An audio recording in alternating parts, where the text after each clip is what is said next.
Kaya Wanju. Hello and welcome everyone. I'd like to acknowledge the traditional custodians of the land where we meet, the Whadjuk Noongar people, and pay my respects to elders past and present in the spirit of reconciliation.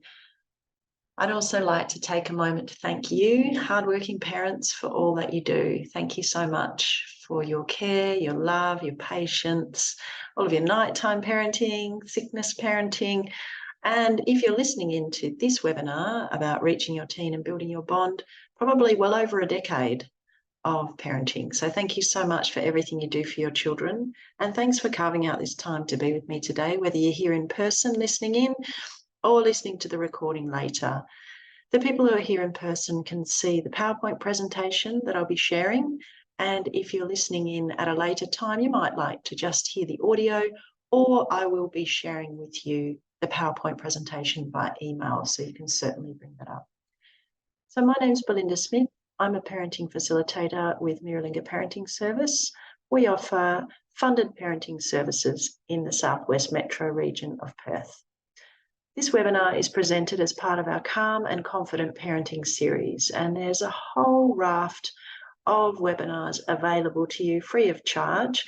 We do ask that you fill in a feedback form once you've listened. We really appreciate that feedback, and it allows us to provide data to our funding body, the Department for Communities, and to continue offering these workshops and webinars free of charge. So today's session is on reaching your teen and building your bond. And the ideas that it's based on are from the hand-in-hand parenting approach. You can find out more at the website handinhandparenting.org. And we're going to be covering 5 key points for today's webinar. These webinars are really designed as a starting point for you to think a little bit more, just to carve out that little pocket of time and to get some ideas to then run with. So we're going to look at the situation for teens, the first point. The second one is the idea that connection is key. The third one is around separating our own troubles from our teens' difficulties. And the fourth point, which will be the bulk of this webinar, is ways to connect. And we'll look at time and attention, tears and venting, and laughter and play. And finally, always, always, always, is support for parents. We were never meant to do this work alone. It's really challenging, complex and nuanced work, and we deserve lots of support as we do it. So that will give you some ideas about where you might look to for that support. The first point we're going to go into today is the situation for teens.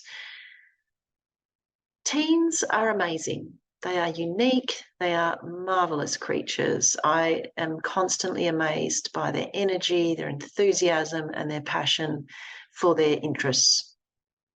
It's also important to remember that each teen carries hurts and challenges, both daily, those kind of day-to-day challenges they're faced with, and longer-term hurts and challenges from their earliest experiences. And they've been carrying that heavy emotional backpack now for over a decade, because this workshop is focused on 13 to 18-year-olds. So those hurts and challenges, the longer we carry them for, the heavier they get. It's a little bit like if you hold out a glass of water in front of you and I asked you, is that heavy? You'd probably say, not really. But after half an hour, it would start to feel very heavy. And if you held your arm out like that for a number of hours, it would be almost unbearable. And it can be like that with our emotional weights and challenges as well.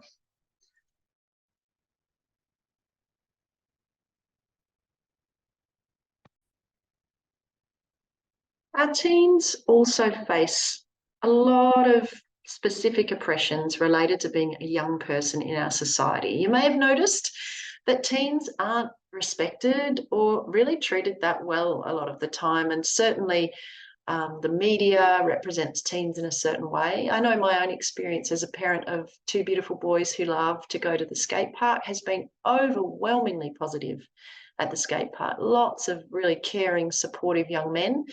And that's not always the impression that we get from the media.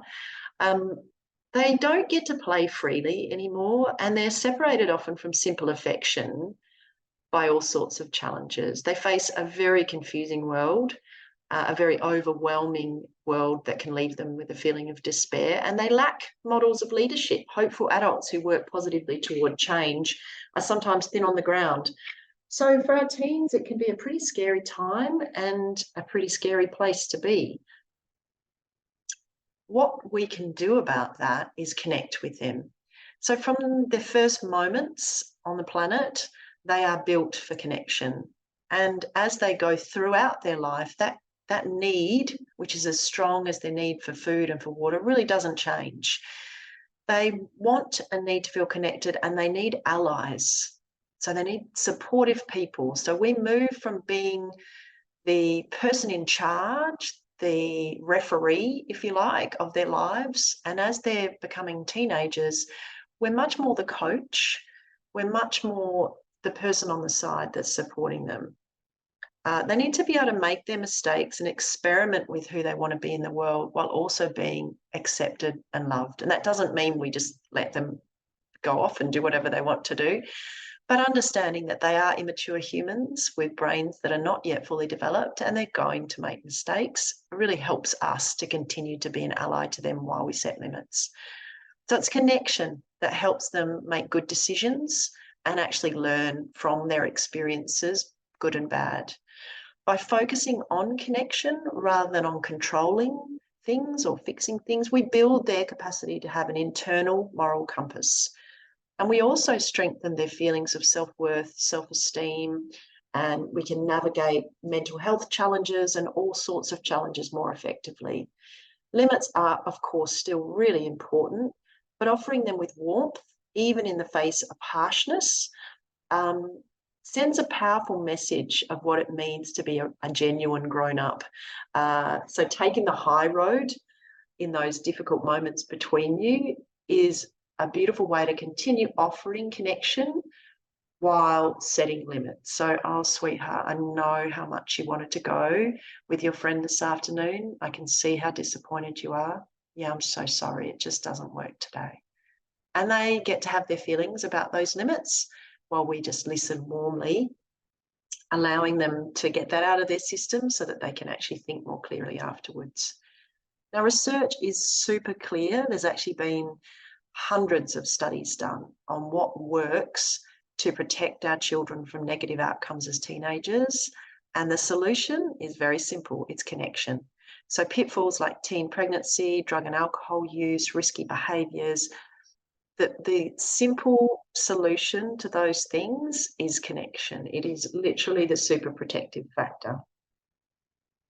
So the third point in this webinar is thinking about how important it is for us to separate our own troubles from our teens. We also carry a lot of our own big feelings, a lot of our own hurts and challenges, not just from today. And I'm sure if I sat you down right now and asked you about the hard things that have happened today, you might have a few to share, but also hard things relating to your child's early years or their birth. And before that, hard things relating to your own childhood or your own teenhood that you are actually carrying with you, even if you don't consciously remember those feelings. That emotional backpack can be quite full. So we need a strategy to find regular relief from our own upsets, our own challenges, and our own stresses. Hand-in-hand parenting offers a beautiful tool to help us with this. It's called listening partnerships. It's an agreement between two parents to meet regularly, to trade equal time, and to simply listen without giving any advice, without trying to fix anything, without criticizing, and without bringing any judgment. And this space is completely confidential, and we don't refer back to anything that's said. It's ideal if this listening partnership time is done with someone who's not in our immediate circle, because of course it's kind of tricky to keep things confidential or not refer back if that's our partner or our best buddy. So this is something that thousands of parents around the world use. It's a form of peer support, and it really helps us to build in a sense of support for ourselves, to work on our own issues, and to help us figure out how much of what's going on is their behavior that's the challenge, or our confusion of their behavior? You know, oh, he's just like my Uncle Bob from when I was a child. I'm really worried that he's going to end up just like Uncle Bob. And being able to tease out those connection points, those links between the past and what we think is happening now, can be really powerful for separating our troubles from our teens. It's important to note too that we face our own set of challenges. We're tired, we're overwhelmed, we're exhausted, and that, of course, is when small difficulties can trigger enormous feelings. So it's up to us as the grown-ups. It's incumbent upon us as the grown-ups with the more developed brains and the greater capacity for getting support and for reaching out for help, to take that leadership role and to be the grown-ups in those difficult moments. If we work through our own upsets first, we will then be in the best shape we can be to be thoughtful allies to our teens and to respond rather than reacting. Now, in terms of ways to connect with our teens, so actually building our bond and reaching for them, hand-in-hand parenting offers some simple but quite profound ways to do this. So the first one is offering them our time and our attention. So we call this special time, and with younger children, we actually announce it, we name it, and we get out the timer and we time it. If your teenager is fine with that, then that is amazing, and I would really encourage you to be that explicit and overt about it, that we're going to do this special time together, I'm going to time it, I've got 20 minutes just for you. But a lot of teens, of course, will think that this is, well, to use a word that I've heard from teenagers, a little bit cringe. But what you can do is do unannounced special time, where in your own heart and mind, you know that you are going to offer 110% of your attention and your time to your teen every night. You know, after you've put the younger sibling to bed and you go and hang out with your older one, just plonk yourself on the bed next to them. Hi, how's your day? And just be with them. So you're following their lead and expressing delight. This is not a time to teach them or lecture them, to explain, you know, why they need to do their homework or to arrange how they're going to do their homework or anything like that. This is just a time for you to sit next to them and show complete interest in whatever they choose to show you or whatever they choose to tell you. And even if they say, yeah, why are you here? You know, why are you sitting next to me? You can say, oh, just wanted to be with you. Oh, well, I've got nothing to say. And you can say, okay, that's okay. I'll just be with you. You don't have to say anything. And so we're not putting any demands on them at all. This is a really magical dose of your attention, and we see it as like a connection vitamin. As I said earlier, connection is just as important as food and water.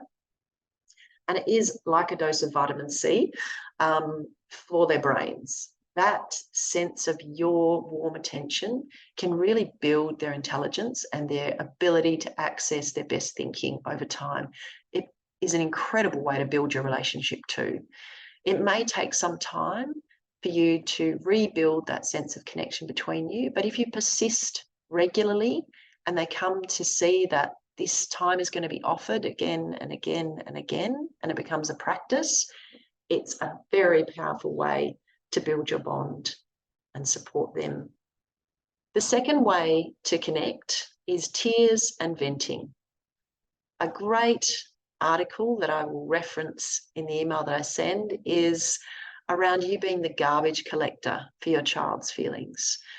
Most parents have this experience that the child goes out into the world and gives their best at school. Perhaps I shouldn't say most, but some parents have this experience that their child goes out and gives their best at school or with their friends or with others, and then comes home and shows some of the harder, more unenjoyable sides at home. So that is actually a huge compliment to you, that they feel quite safe with you. And it's interesting that you may also want to be what I call the slip catcher. So I don't know much about cricket, but I understand that there's a position where you're the slip catcher, and your job is to stand there and be ready. And it doesn't happen often, but every now and again the ball's going to come your way and you have to be ready. It's the same with teenagers. They're going to look for your attention, look for connection with you, usually at quite awkward times, when you're trying to cook the dinner, when you're ready for sleep yourself. Often teenagers do this last thing at night because that's when their own feelings bubble up. So it is important that we meet them in those moments as much as we're able to, that we put everything else down and say, yep, I'm here and I'm listening. We also suggest that when they are venting, perhaps about school or a friendship issue, that we give them freedom of the mouth. So it's a little bit like, for this sort of session of me listening to them, I'm not going to correct the way they choose to say things. I'm just going to listen with my full attention in the same way that I would with a friend. And with the understanding that tears heal and that venting is a little bit like an emotional poo, a bit like tantrums for our little ones can be deeply restorative, bringing back their good thinking. Venting and having a good cry for our teens can be really helpful for them being able to access their good intelligence. If we want strong, capable boys, they too need the chance to share all of their feelings. And whole humans experience all feelings. Our teens really need at least one person who can be there with them, next to them through their hard feelings. So being able to connect with our teens when they need to vent without trying to correct them or lecture them, being able to be with them through their tears are powerful ways to connect. And the final way to connect that hand-in-hand parenting supports is through laughter and play. And this is such a powerful thing for our teens. They are really built to laugh and play. And I think this is why they love those silly memes and YouTube videos, having a good giggle together, because they're built for this. And it's a great way for them to release tension. One suggestion is to sprinkle play throughout the day and to bring a sense of playfulness. So rather than like a 3 or a 4-year-old, you might build in a chunk of playtime with them. With our teens, it's more about having a playful attitude and just maybe pulling a silly face at them as you walk past, or sending them a silly meme via text. And as with younger children, hand-in-hand parenting recommends that we take the less powerful role. So letting them be smarter, letting them be stronger. Maybe they get to scoff at you a little bit and say, oh, mum, I can't believe you don't know what that word means, you know, with all of the lingo that they have. And you can be like, oh, goodness, well, you know me, I'm a bit silly. Gosh, I don't know much at all. Tell me more. And following the giggles is another thing to do. So whenever they're having a good hearty laugh, then you can really try to find ways to bring that again and again to them. Support for parents is the 5th point today, and it's absolutely vital. So building in self-care for yourself is a powerful way to fill your own connection cup and allow you to show up for your teen in ways you feel good about and in ways that help them to thrive. One idea that works really well is called a joy matrix, and it's where you create a square of 9 or 16 squares, a grid, and in each of those squares you write something that brings you joy, a self-care activity that you really enjoy. And you stick it on the fridge and try to do as many of those as you can each day. Another idea is journaling, where you reflect on how things were for you as a teen. We often carry a heavy emotional backpack into our moments with our teens, and writing about them can be a great way to process them. But once again, the listening partnerships idea is one that is a powerful change-making agent. So when things are not going well between you and your teen and you're at loggerheads, finding someone who can listen well to your feelings about that, so that you release those feelings, you leave them behind, and can engage with your teen fresh and a little bit lighter, is incredibly helpful. So I really encourage you to come along to one of our longer workshops to have an experience of listening partnerships, or to follow through with one of the resources that I'll send to you about how to find a listening partner. There are lots of resources to explore these ideas further. This webinar is really just a touchstone point where you can start from this and then bounce out to find lots of different resources and ideas. Podcasts are a great way to do that. I co-present a podcast with 4 other hand-in-hand parenting instructors from around the world called Tales from the Toolbox. And there's also a hand-in-hand parenting podcast that you can look at. The book Listen, 5 Simple Tools to Meet Your Everyday Parenting Challenges goes into great depth around the hand-in-hand parenting approach.